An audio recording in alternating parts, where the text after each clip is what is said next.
Sperm या शुक्राणु है, ये चलते हुए ऊपर आएंगे ऐसे ऐसे ऐसे। अब आगे रास्ता इधर आ रहा है ऐसे, इधर से ये आ रहा है इधर ऐसे, तो यहां ये पहुंचेगा और इधर से स्पर्म पहुंचेगा, और ये दोनों जब मिलेंगे तब होगा निषेचन। निषेचन मतलब फर्टिलाइजेशन। तो कई बार क्वेश्चन पूछते हैं कि फर्टिलाइजेशन या निषेचन कहां होता है, तो आपको याद रखना है एम्प्यूला पार्ट में होगा। कहां होगा? एम्प्यूला पार्ट में। अब ये निषेचन हुआ एम्प्यूला पार्ट में। निषेचन होने के बाद होना ये चाहिए, और जो कि होता भी है 99% केसेस के अंदर, कि ये जो है अब ये निषेचित अंडा है, फर्टिलाइज्ड एग है। फर्टिलाइज्ड एग अब इधर चलना शुरू करेगा और जाके गर्भाशय में चिपक जाएगा और बेबी में बदल जाएगा।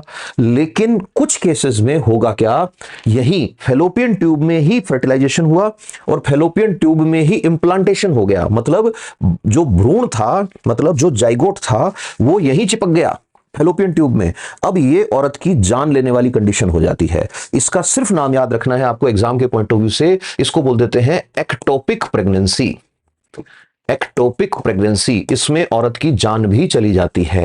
एक्टोपिक प्रेगनेंसी का मतलब क्या है कि बच्चा जो है निषेचन के बाद बजाय बच्चेदानी में यानी कि यूट्रस में आने के फैलोपियन ट्यूब में बड़ा होना शुरू हो गया है। इसमें इसलिए कहते हैं कि सोनोग्राफी करवानी चाहिए।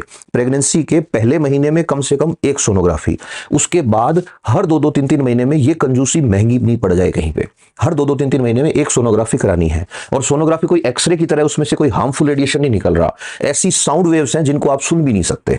तो जैसे चमगादड़, अगर चमगादड़ के उड़ने से आप पे कोई साइड इफेक्ट होता है, तो ये मान के चलो वही साइड इफेक्ट सोनोग्राफी से होता होगा। तो ऐसा कुछ नहीं है, सोनोग्राफी का कोई साइड इफेक्ट नहीं है, ये याद रखना। ऐसा